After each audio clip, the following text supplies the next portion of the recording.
오늘부터 저희가 이제 갈라디아서 강의를 함께 하려고 합니다.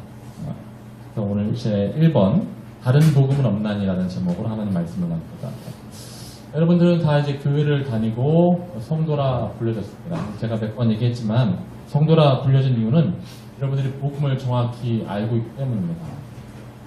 제가 이쯤에서 왜 굳이 갈라디아서 강의를 이제 결정했느냐.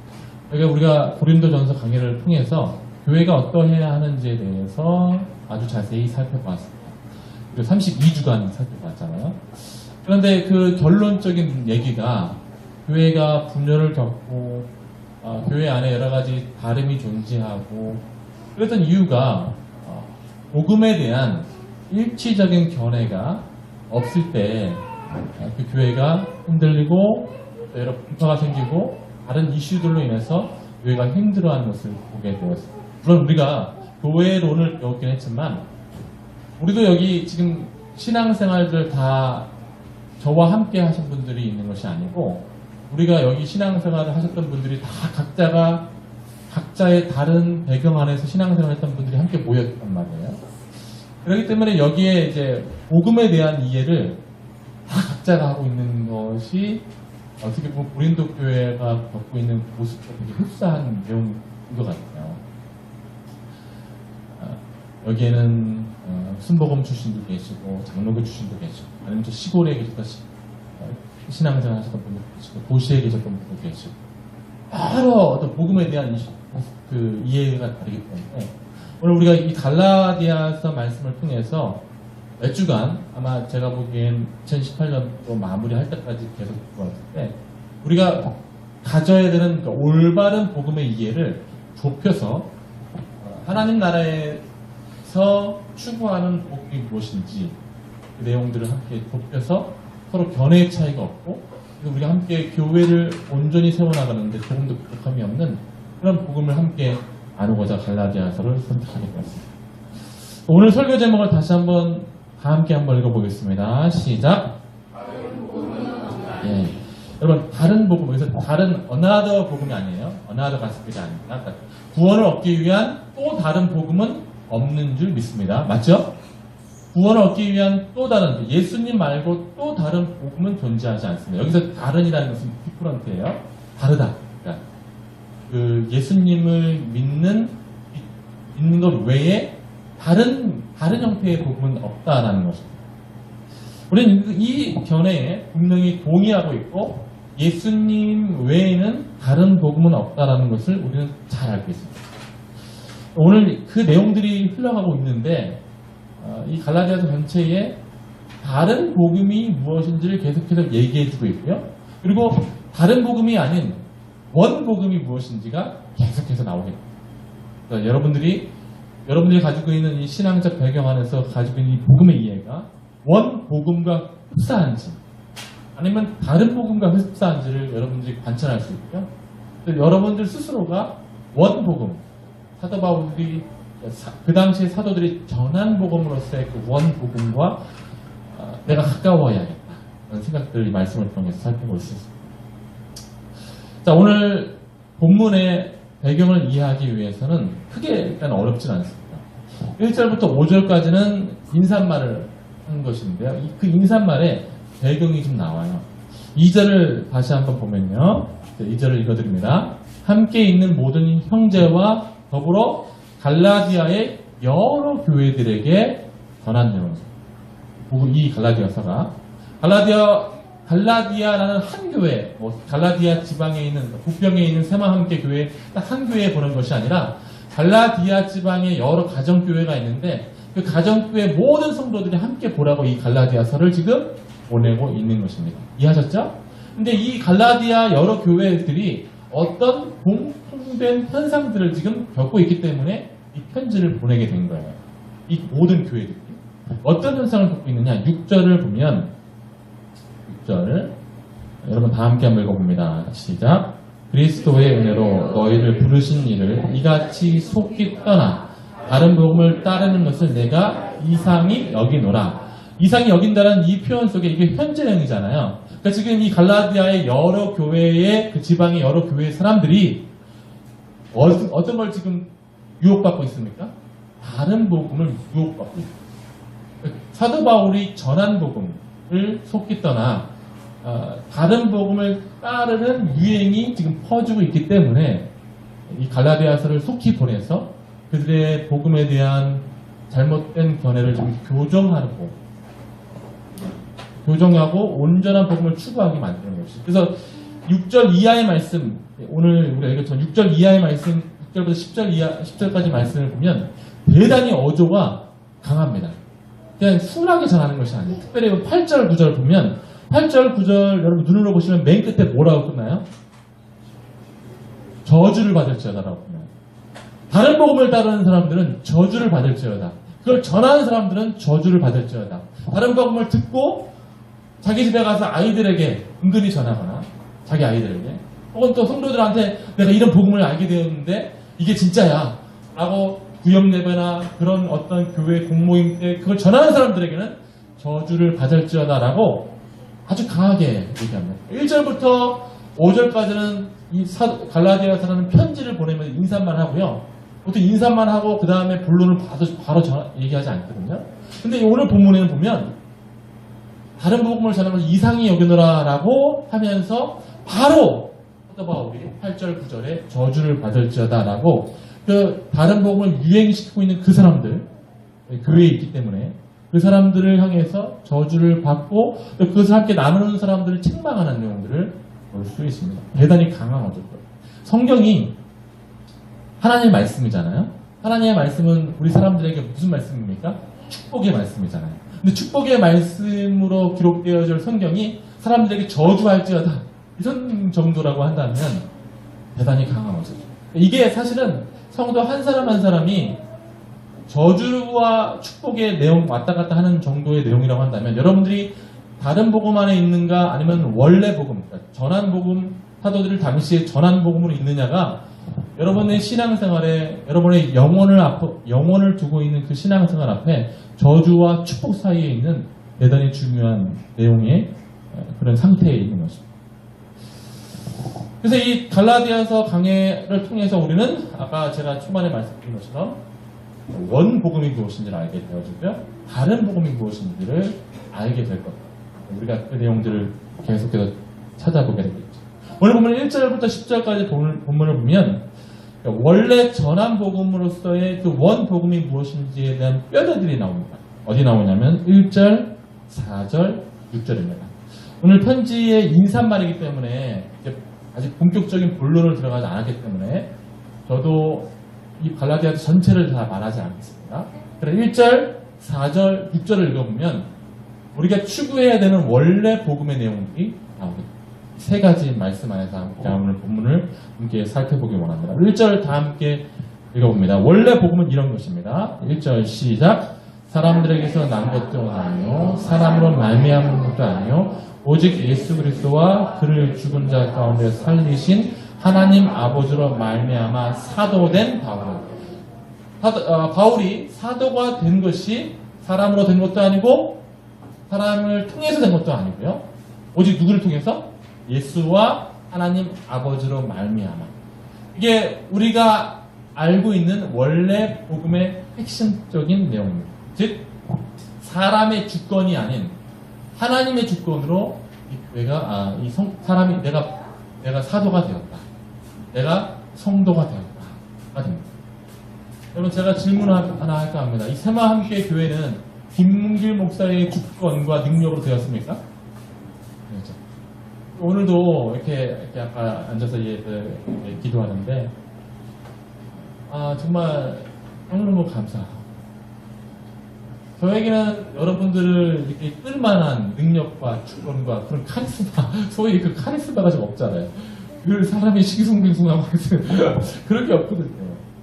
하나님의 주권으로 한 사람 한 사람을 제가 부르지 않고 제가 어떻게 여러분들에게 전화드리는 사람이 없잖아요. 그렇죠? 여러분들이 한 사람 한 사람이 하나님 앞에 나와서 하나님의 주권 아래 무릎을 꿇었다.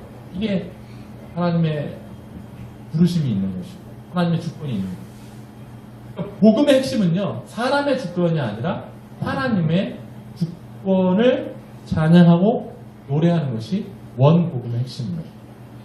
우리가 기독교 신앙을 이해할 때 크게 두 부류의 이해가 있습니다. 신앙을 어떻게 가졌느냐 하는 이 질문 앞에 역사상, 기독교 역사상 크게 두 부류가 있어요. 자, 제가 한번 질문해 보겠습니다. 앞에 있는 분들. 신앙을 어떻게 가졌느냐? 우리 최희애 자매님. 사람이, 희애 자매가 가졌습니까? 아니면 하나님이 주셨습니까? 보통은 다 이렇게 생각하잖아요. 우리가 다 장로 교인들을, 혹은 우리가, 여러분들이 신앙적 배경들을 다 그렇게 가졌기 때문에 하나님이 주셨다라고 생각을 합니다. 물론, 그렇게 안 생각하는 사람도 있어요. 사람이 가졌느냐? 사람이 결단해서 가졌다. 하나님이 주셨다. 하는 내용 안에서 사람이 결단해서 가졌다 하는 신학적인 전통과 교단들이 있고요. 하나님이 주셨다라는 신학적인 전통과 교단들이 있습니다. 이 두 가지 차이점 안에서 많은 신학자들과 교단들이 나눠지고 그렇게 진행되었죠. 우선 먼저 사람의 결단으로 그렇게 되었다라는 것은요. 일단 사람이 하나님을 믿으려면 그 마음에 그런 결단이 있어야 하나님을 믿는다. 신앙의 출발점이 있다라는 그런 강조점이 있는 거예요. 내가 하나님을 그렇게 결단하겠다는 인식과 그런 하나님을 내가 그렇게 받아들이겠다는 내 마음에 결단이 있었기 때문에 내 마음 가운데 신앙이 생겼지. 그게 없으면 어떻게 하나님을 믿느냐. 그게 틀린 말은 아니잖아요. 그렇죠? 그 사람의 마음의 결단을 대단히 강조하는 어떤 그런 신학적인 흐름이 있죠. 그런 신학적 흐름 안에서는 사람들의 마음의 결단을 하는 내용들에 대한 촉구하는 내용에 대한 설교와 메시지들이 붙여집니다. 그걸 결단하십시오. 네. 그러나 우리가 지금 여러분들이 속해 있는 저희 교단의 개혁파 신학, 제가 공부했고, 제가 신뢰하고 있고, 제가 맞다라고 생각하는 이 개혁파 신학 안에는 그런 점을 추구하지 않습니다. 내가 결단했기 때문에 그런 신앙이 출발했다라고 생각하지 않습니다. 그런 개인적인 인식을 통해서 하나님을 받아들였다라고 생각하지 않습니다. 제 경험적으로 그렇습니다. 제가 예수님을 영접했을 때 저는 사실 하나님 앞에서 제 어떤 결단을 한 적이 한 번도 없습니다. 하나님 앞에 결단해서 그래 오늘부터 내가 하나님을 받아들이기로 열심히 해봐야겠지. 그리고 새벽 기도를 갔다든가 몸부림을 치진 않았어요. 물론 제가 이제 예수님을 받아들였을 때는 물론 어렸을 때부터 신앙생활을 쭉 했지만 진짜 받아들였던 것은 이제 19살 때. 19살 때 물론 제가 신앙적 회개를 했습니다. 왜 했냐면 하나님을 내가 구원주로 받아들이겠다라는 의미에서 한 것이 아니라 제 인생이 그때는 참 괴로웠습니다. 목사님 무슨 19살 때 인생이 괴로웠을 거예요. 근데 그때는 괴로웠어요. 뭐가 괴로웠냐면 그냥 앞날에 내가 19살 때 가진 것이 아무것도 없는 저에게 공부도 잘한 것이 아니고 남들보다 뭘 잘하는 것도 본인이 많은 것도 아니고 아무것도 없는데 앞으로 인생을 살아가야 되잖아요. 근데 그게 저에게는 큰 무거움으로 다가왔거든요. 그 괴로움 속에서 그러면 내가 그동안 교회를 다녔는데 그 교회 다녔던 하나님은 나에게 무엇이라 말씀하시는가? 그 궁금증과 괴로움 속에서 성경을 읽었습니다. 근데 제가 하나님 앞에 구원받기 위해서 읽은 것이 아니에요. 하나님의 구원을 이루겠다 라고 읽은 것이 아니라 제 괴로움을 안에서 이 성경은 이 괴로움을 뭔가 답을 줄 수 있지 않을까 그런 해결책을 찾기 위해서 제가 읽었던 것이지 결단은 구원을 위해서 다니지 않아요.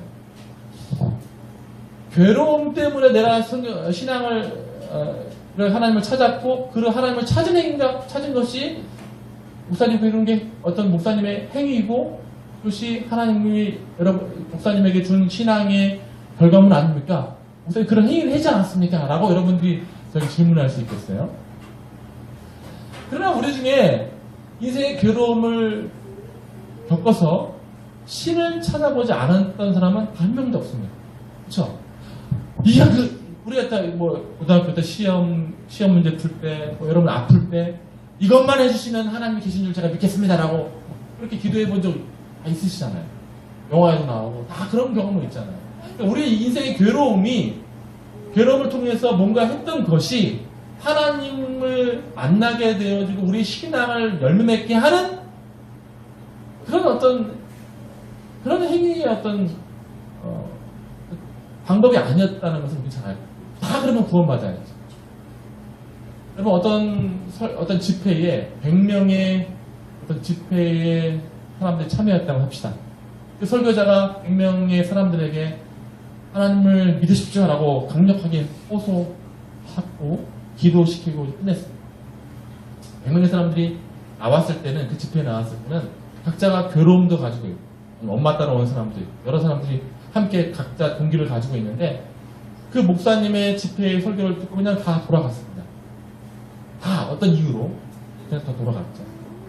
그러니까 그 한 명, 마지막 100번째 나온 사람이 마지막 그 목사님의 마지막 그 도전 앞에 마음속에 찔림이 있고, 그래서 그 하나님을 생각하는 가운데 갑자기 하나님이 믿어졌어요. 그 집회 안에서 하나님께서 이 세상을 창조하셨고 이 세상이 하나님 중심으로 돌아가고 있구나라는 새로운 태어남, 새로운 거듭남을 경험했다고 했을 때, 여러분, 그것이 그 사람이 거기에 참여했기 때문에, 그 집회에 참여했기 때문에 그 사람에게 그런 신앙이 생겼다라고 말할 수 있습니까? 그렇다고 한다면 나머지 99명은 어떻게 됩니까? 99명도 그 집회에 다 참여했잖아요. 오늘 제가 얘기하고자 하는 바는 그것입니다. 우리가 어떤 하나님을 찾은 행위가, 그 신앙적 결단과 결심이 하나님을 찾게 하고 하나님을 만나게 하는 결정적인 동기와 어떤 사람의 방법이다 라고 말할 수 없는 거죠. 하나님이 그 사람에게 믿음을 주셔야만, 하나님이 그 사람에게 은혜를 주셔야만 그 사람이 비로소 하나님을 인식하게 되어지고 이 모든 세상이 하나님 중심으로 되었다는 것을 알게 되어지는 것이죠. 마치 사도행전 16장 14절에 보면 루디아가 다 그런 경우예요. 말씀을 한번 찾아보겠습니다. 제가 이거 안 나오면 사도행전 16장 14절, 사도행전 16장 14절. 자, 다 함께 한번 읽어볼까요? 사도행전 16장 14절.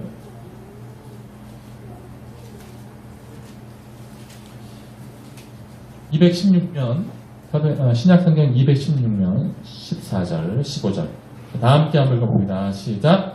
두아디아 시에 있는 자색 옷감 장사로서 하나님을 섬기는 루디아라는 한 여자가 말을 듣고 있을 때 주께서 그 마음을 열어 바울의 말을 따르게 하신지라. 그와 그 집이 다 세례를 받고 우리에게 청하여 이르되 만일 나를 주를 믿는 자로 알거든 내 집에 들어와 유하라 하고 강권하여 머물게 하니라. 13절에 보면 강가에 많은 모인 여자들이 있었습니다. 근데 그때 모인 여자들 가운데 사도 바울이 설교했고 말씀을 전했고 그 가운데 14절에 오직 루디아만 하나님께서 마음을 열게 하셔서 바울의 말을 따랐다라고 나와 있습니다. 우리가 모두 다 집회에 참여했다고 해서, 우리 모두가 다 예배에 참여했다고 해서 우리 어떤 그 예배에 참여한 그 결단과 행위가 하나님을 만나게 되어지고 하나님을 알게 되어지는 것이 아니라 하나님이 그 사람에게 은혜를 주시고 하나님이 그 사람에게 믿음을 부으실 때 그 사람이 비로소 하나님을 알게 되어지는 은혜를 경험하게 된다는 것이죠.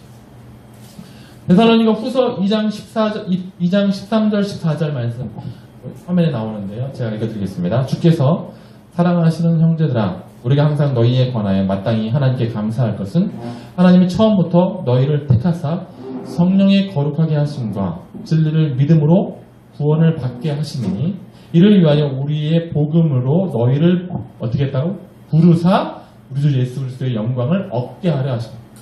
하나님께서 불러야만 우리에게 믿음이 생긴다는 것이죠. 이게 나중에 다른 복음과 원복음을 구별하는 유일한 차이점이에요. 오늘 갈라디아서를 살펴보겠습니다. 여러분들 중에 이런 사람들 있을 거라고 생각되어집니다. 목사님, 목사님 말씀이 무슨 말씀인지 알겠는데 제가 아직까지 하나님이 잘 믿어지지 않습니다. 우리 예배 보실 때 솔직한 마음 속에 제가 오랫동안 신앙생활을 했고 있지만 목사님이 지금 말씀하시는 강하게 얘기하는 그 하나님에 대해서 내가 아직까지 인정하지 못하겠고 내가 아직 받아들이지 못하겠어. 그런 분들 계실 거라고 생각해요. 그것 때문에 하나님이 내가 받아들이지 않기 때문에 하나님께서 나를 한번 못 믿게 하시고 나를 못 믿게 한다라고 생각하시는 분이 계실 거라고 생각해요. 로마서 3장 23절 24절 말씀을 함께 다 함께 한번 읽어보겠습니다. 로마서 3장 23절 24절 자, 다 함께 한번 읽어봅니다. 시작. 모든 사람이 죄를 범하였음에 하나님의 영광에 이르지 못하니 거기까지요. 일단 모든 사람이 죄를 범하였기 때문에 하나님의 영광에 이르지 못합니다. 어떠한 신앙적인 결단이 있더라도 이룰 수 있습니까? 없습니까? 이르지 못합니다. 아무리 그가 노력해도 이르지 못합니다. 그 다음 이 말씀이 중요합니다. 24절 말씀 다 함께 봅니다. 시작. 그리스도 예수 안에 있는 속량으로 말미암아 하나님의 은혜로 값 없이 의롭다 하심을 얻은 자 되었느니라. 그 사람을 착각하는 게 있는데 내가 믿어야만 내가 결단해야만 하나님을 믿는다라고 생각해요. 내가 거부하는 한 내가 하나님을 안 믿는다고 생각하는 한 하나님은 나에게 역사하실 수 없어 라고 생각합니다. 즉 내가 뭔가를 해야 돼 라고 생각하는 거죠. 그러나 24절 말씀에 보면 하나님께서 뭐라고 말씀하시죠? 하나님의 은혜로 어떻게 한다고요? 값 없이. 이 말은 인간의 노력과 인간의 결심과 인간의 어떤 신앙적 결단이 1%라도 필요하지 않다. 그러면 값 있게 되는 거잖아요. 값 없이 내가 너를 사랑하고 나의 100% 은혜와 나의 100% 능력으로 내가 너를 구원하기 원한다. 그러니까 하나님의 주권으로 하나님께서 우리에게 하나님을 알리시길 원하시지. 내가 그걸 했기 때문에. 하나님은 여러분들이 100% 손들고 행복하길 원하세요. 조금이라도 여러분들이 내가 그걸 했기 때문에 하나님 앞에 내가 설 수 있었다라고 생각한다면 하나님은 여러분들을 만나실 그런 생각이 없으십니다.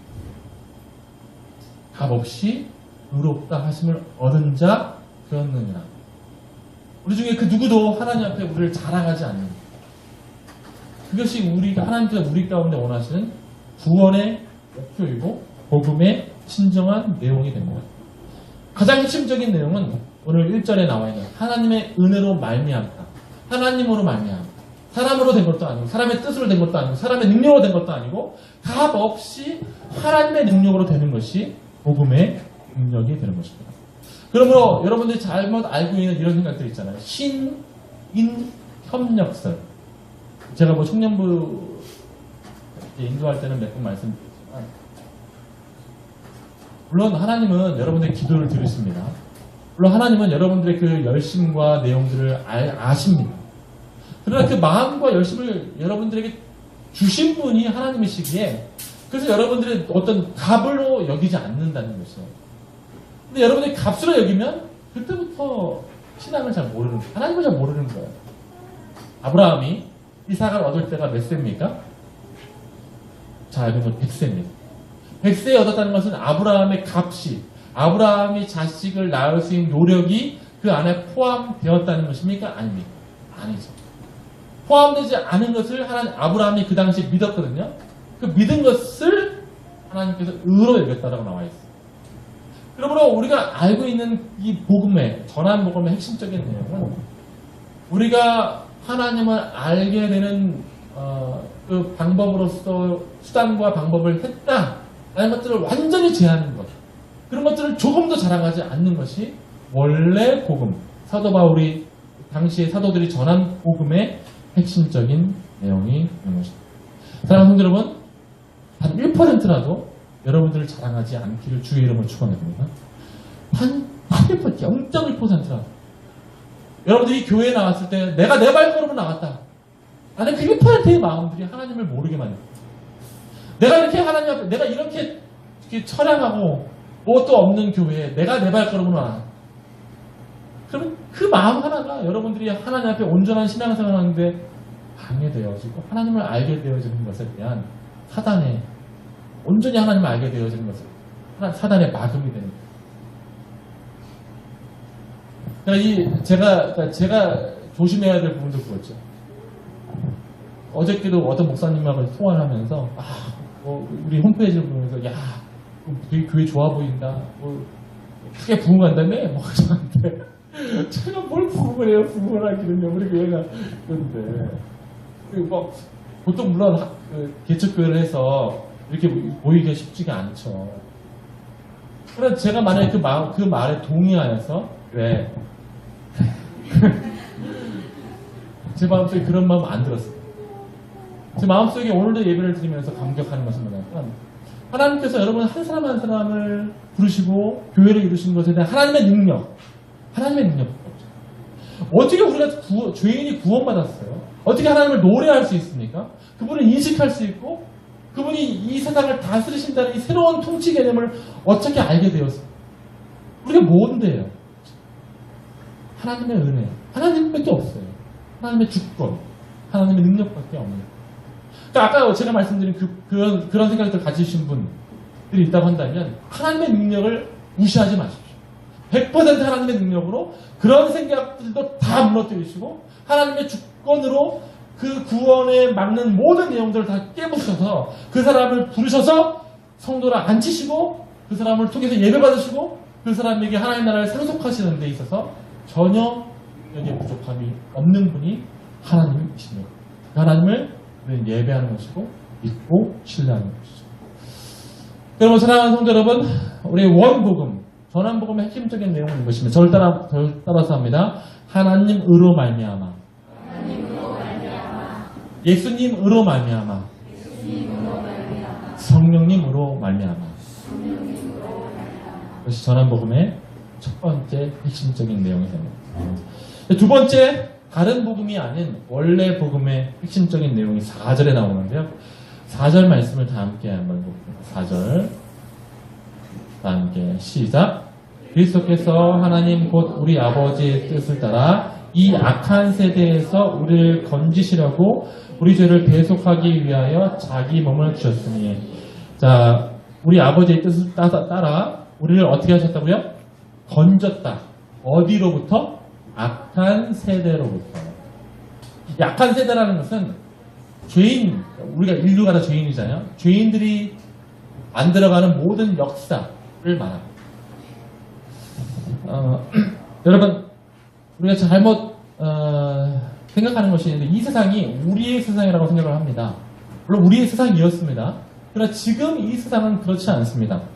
요한 1서 5장 19절 말씀을 보여주시면 제가 읽어드리면 또 아는 것은 우리는 하나님께 속하고 그 다음에 온 세상은 어디에 속했다고요? 악한 자 안에 처한 것이냐. 이게 지금 온 세상의 현재의 모습. 온 세상은 악한 자 안에 처했다. 여기서 악한 자는 누굽니까? 공중 권세 잡은 사단을 의미합니다. 지금 온 세상이 악한 자 안에 처해져 있는 것이죠. 여러분, 사단이 창세기 3장 15절에 보면 하와를 유혹하고 난 이후에 하나님께 저주를 받습니다. 그렇죠? 뱀아, 너는 여자의 후손에 발꿈치를 상하게 할 것이나 여자의 후손이 너의 어디를 상하게 한다고요? 너의 어디를 상하게 한다고요? 머리를 상하게 한다. 이 말은 너의 머리를 심판한다라는 얘기잖아요. 그렇죠? 이 사단은 그의 최후를 말씀을 통해서 압니까 모릅니까? 그의 최후가 죽음이며 그의 머리로 심판받아 영원한 멸절을 당한다는 것을 압니까 모릅니까? 알죠. 지금 이 세상이 악한 자 안에 처해 있지만 그의 결말이 악 안에서 멸절된다는 사실을 사단은 잘 압니다. 사단은 하나님의 아들을 보고도 알아요. 하나님이 예수님인지 다 알잖아요. 그쵸? 다 알죠. 성경 보면 돼지떼가 막 당신이 때가 아직 안 이루었는데 우리한테 이렇게 왔으니까 막 이렇게 말씀하잖아요. 사단이 안단 말이에요. 심판당할 것을. 그의 결말이 죽음이라는 것을 압니다. 그러면 그가 결국 죽을 것을 알지만 결국 죽을 때 그럼 그래 나 죽겠구나 라고 하면서 이 여생을 잘 보내야겠지라고 그렇게 죽겠습니까? 아니면 그냥 죽지 않고 모든 세상의 악 안에서 함께 죽자고 할까요? 이왕이면 함께 죽자고 하겠죠. 우리가 이 세상을 잘못 알고 있는데요. 이 세상은 살자고 돌아가는 것이 아닙니다. 악한 자 안에 처했다는 말은 이 세상의 문화가 본질상, 제가 이거 몇 번 말씀드렸죠. 본질상 자살 의지를 향해 달려가고 있다는 거예요. 왜냐하면 사단이 그가 심판당할 것을 알고 있기 때문에 이 세상에 있는 모든 사람들과 함께 심판당하길 원한다는 것이죠. 나만 죽일 수 없다. 그렇죠? 악한 마음이라 살찔 수 없고 너도 많이 먹어. 나 혼자 죽을 수 없고 너도 같이 죽자 이런 거 아니지. 그게 악한 마음이잖아요. 그러니까 사단이 악한 마음의 대변자라고 했을 때는 자기도 어차피 심판당해 죽을 걸 알지만 하나님이 창조하신 이 사람들도 함께 죽자는 것이 사단의 본질적인 마음, 그의 자살 동기의 마음인 것이죠. 그러니까 우리는 이 세상을 잘못 착각하고 있어요. 우리가 열심히 살면 이 세상에 알려주는 문화를 열심히 따라가면 살 줄 압니다. 그래서 젊은이들은 열심히 자격증, 공부, 살려고 발버둥을 치죠. 그러나 정작 우리가 원했던 살려고 하는 방법을 추구하면 거기에는 삶의 의미는 별로 없어요. 자격증을 따도 마찬가지고 다 마찬가지잖아요. 세상은 그렇게 정신없이 돌아갑니다. 정신없이. 그리고 정신없이 돌아가면서 결국 누굴 모르게 만드냐면 누굴 모르게 만들어요? 하나님을 모르게 만들어요. 말씀을 한번 찾아봅니다. 우리 아까 나와 있는 것처럼 요한일서 아까 밑에 나와 있는 2장 5장 10절 같은 요한일서 말씀입니다. 다 함께 한번 읽어봅니다. 시작. 아들이 있는 자에게는 생명이 있고 하나님이 아들이 없는 자에게는 생명이 없느니라. 이 세상에서 살자고 생명을 갖자 하는 모든 동기와 내용들이 아들이 없을 때는 그 목적을 이룰 수 있습니까? 없습니까? 아들이 없는 자에게는 목적이 이룰 수 없잖아요. 그러니까 아들이 없는 자에게는 아무리 그 생명을 갖자라는 그 모든 삶의 행동들이 결국 그 목적을 이룰 수 없습니다. 왜냐하면 아들이 있는 자에게만 생명이 있고 아들이 없는 자에게는 생명이 없기 때문에 결국 아들이 생명을 얻느냐 마느냐의 중심이지 우리의 삶의 어떤 형태가 생명을 얻느냐 마느냐의 중심이 아니라는 거예요. 그러나 오늘날 이 약한 세대, 아까 성경에 나와 있는 약한 세대가 만들어놓은 문화와 내용들은 이렇게 하면 산다라고 얘기하는 거죠. 야 이렇게 해봐, 이렇게 하면 살아. 열심히 뭐 해봐, 이렇게 하면 살아. 그리고 거기다 시간을 투자해. 거기에 뭔가를 해. 그게 너의 앞날에 살 길을 줄 거야 라고 우리들은 다 앞날에 생명을 놓고 열심히 추구하며 산단 말이에요. 그러나 그것은 본질상 사단의 이 악한 세대의 문화와 크게 다르지 않습니다. 이건 뭐 청년들에게 몇 번 얘기했지만 여러분 가인 아시죠? 가인과 아벨. 아담과 하와의 첫 번째 아들 가인. 가인이 누굴 죽였죠? 아벨을 죽이고서 어떻게 되었죠? 땅에 유리하는 사람이 되었어요. 땅을 돌아다니는 사람이 되었어요. 그러나 하나님께서 땅을 유리하라, 땅을 돌아다녀라. 너는 죽지는 않을 것이다. 돌아다녀라라고 명령을 했어요. 그러나 그가 그의 하나님 말씀을 순종하지 않고 그가 뭘 했냐면 그 다음 한 게 뭔지 아시는 분? 두 분 빼놓고 청년 배웠던 사람. 그 다음 한 게 뭐예요? 그가 살기 위해서 한 게 뭐예요? 말씀을 따르며 사는데 그러니까 땅에 유리하는 자가 되라. 그럼 너 죽지는 않을 거다. 그 누구도 너를 죽이지는 않을 거다. 내 말씀이 있기 때문에. 그러나 그가 그 말씀을 따르지 않았어. 그러니까 스스로 살기 위해서 뭘 했냐면 성을 만들었다. 도시. 가인, 에녹성을 만들었다. 성 이름이 에녹성. 성을 만들어서 사람들 모으죠. 우리가 하나님 없이 한번 살아보자. 우리끼리. 우리 힘으로. 그 도시 안에서 문화를 만들고 거기 안에서 뭔가 돌아가게 하죠. 그 도시 안에는 정신없이 도시의 삶의 패턴이 있잖아요. 그렇죠? 정신없이 살아갑니다. 여기에 있는 사람과 이 도시 안에 있는 사람과 시골에 있는 사람들의 생각의 어떤 패턴이 다르고요. 유목민의 패턴이 다르잖아요. 원골에 있는 사람들은 늘 길을 쫓아다녀야 되고 풀을 쫓아다녀야 되고 우리 도시 안에서는 뭔가 도시가 돌아가게 하는 힘이 있잖아요. 교육, 직장생활 이렇게 돌아가잖아요. 그것이 우리를 살게 한다라고 결정했고 그 도시를 만들어서 그 문화가 우리의 생명을 준다라고 그렇게 안도하며 살아가는 것이죠. 그러나 말씀에 나와 있는 것처럼 아들이 있는 자에게는 생명이 있고 하나님이 아들이 없는 자에게는 생명이 없다고요. 그것이 그 도시가 그 바벨탑이 생명을 만들지 않습니다. 이게 사단의 유혹이죠. 그리고 요한복음 8장 44절에 보면 사단은 본질상 거짓의 아비라고 나와 있습니다. 우리 모두를 다 속이고 있는 거예요. 이번 주에 동료를 살해한 뒤 시신을 불태운 환경미화원이 사형을 선고받았습니다. 잘 알고 있는 뉴스인데요. 작년에 4월 달에 작년 봄쯤에 이런 일이 있었고 이번 주에 그런 사형 선고를 받게 되었습니다.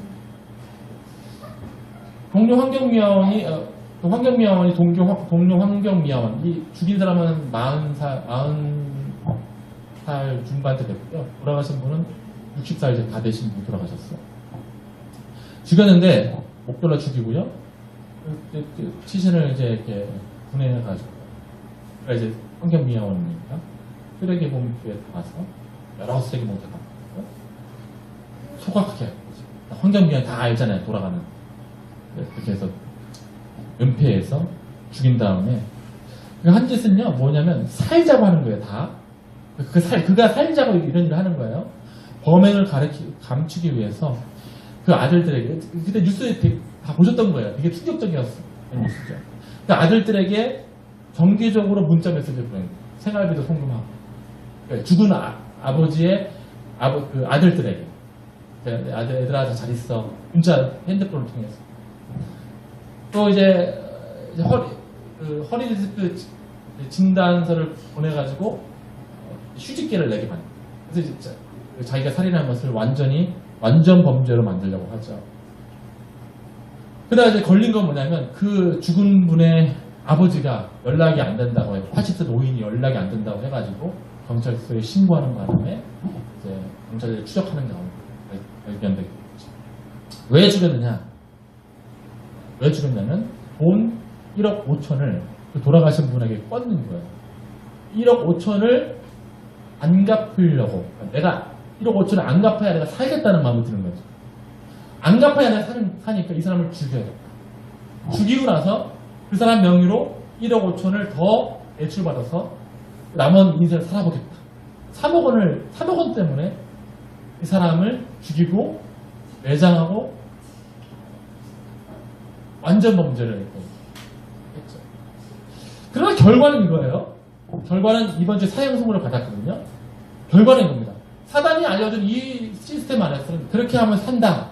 1억 5천을 어떻게 없애며 어떻게 하면 네가 돈을 더 많이 받게 될 것이고 너는 그렇게 하면 인생을 살게 될 것이라고 유혹하지만 결과는 뭐냐면 그 사람 그 사람도 죽었고 죽은 희생자도 죽었고 그 다음에 죽인 사람도 결국 사형 선고를 받았고 다 죽는 거예요 결국. 이게 사단이 원하는 모습입니다. 우리가 정신없이 살아가고 사단의 유혹 안에서 이 세상 안에서 이렇게 하면 산다. 이렇게 하면 산다. 이렇게 하면 산다. 라고 약한 세대에 살게 하는 내용 안에서 생명이 있다는 것을 말하지만 결과적으로는 너도 죽고 나도 죽고 걔도 죽고 그것이 약한 세대가 만들어놓은 문화의 결과물입니다. 그러나 하나님께서 이 어떻게 하셨냐면 아까 본문에 보면 그리스도께서 아까 본문 다시 한번 띄워주시겠어요? 4절 말씀. 그리스도께서 하나님 곧 우리 아버지의 뜻을 따라 그렇죠? 이 약한 세대에서 우리를 건지시려고 우리 죄를 대속하기 위하여 자기 몸을 주셨다라는 것이 복음의 핵심적인 내용. 이런 거예요. 쉽게 얘기하면 우리가 다 거친 물살 때문에 우리가 다 수영을 못하는데 거친 물살 때문에 지금 떨어져 지금 다 물살에 죽음이라는 결말로 가는 그 물살에 막 떨어져 가는 거예요. 그 누구도 자의적으로 수영에서 나올 수 없어요. 왜냐하면 다 우리가 수영하는 능력이거든요. 영광에 이르지 못한다 했기 때문에 그 누구도 스스로 어떤 내용을 통해서 이 죽음으로 향하고 있는 이 강물에서 빠져나올 수 없어요. 그때 하나님께서 하나님만의 능력으로 그 사람과 동의하지 않은 채 그 사람의 어떤 노력과 어떤 힘을 필요하지 않은 채 하나님만의 100% 능력으로 그 사람을 건져내신 거죠. 그 죽음과 파멸을 하는 그 자살 행위를 향해 흘러가고 있는 그 강물 속에서, 그 악한 세대에서 한 사람 한 사람을 건지셔서 하나님 나라의 상속자로 부르셔서 건지신 거예요. 그때 우리는 이렇게 얘기할 수 있어요. 하나님, 왜 이렇게 많은 사람들이 다 떠내려가는데 왜 저를 건지셨어요? 제가 이뻐 보이셨나요? 제가 다른 사람보다 제가 손을 더 높이 들었죠. 제가 막 물살 떠내려갈 때 제가 손을 더 높이 들었기 때문에 하나님께서 저를 다른 사람보다 먼저 구원하신 것이죠. 그렇게 말하고 싶은 게 우리의 욕망이다. 원래 복음은 그렇지 않습니다. 이 악한 세대에서 오직 하나님만이 하나님의 능력으로 여러분들과 다른 사람을 비교해서 건지신 것이 아니라 하나님의 자기 주권으로, 그러니까 여기 하나님의 자기 주권이란 말은 더 이상 우리가 질문할 수 없어요. 왜 우리를 구원하셨는지, 왜 100% 능력으로, 그분의 100% 능력으로 우리를 향한 사랑을 가지셨는지 그 사랑을 의심할 수 없어요. 왜냐하면 하나님의 자기 주권이기 때문에. 그 자기 주권으로 우리 한 사람 한 사람을 건지셔서 사랑의 나라로 우리를 부르셨다. 이것이 원래 복음의 핵심적인 내용입니다. 말씀을 정리합니다. 6절 말씀이 우리의 말씀의 정리가 될 것 같습니다. 6절 말씀을 마지막으로 다 함께 한번 읽어봅니다. 시작.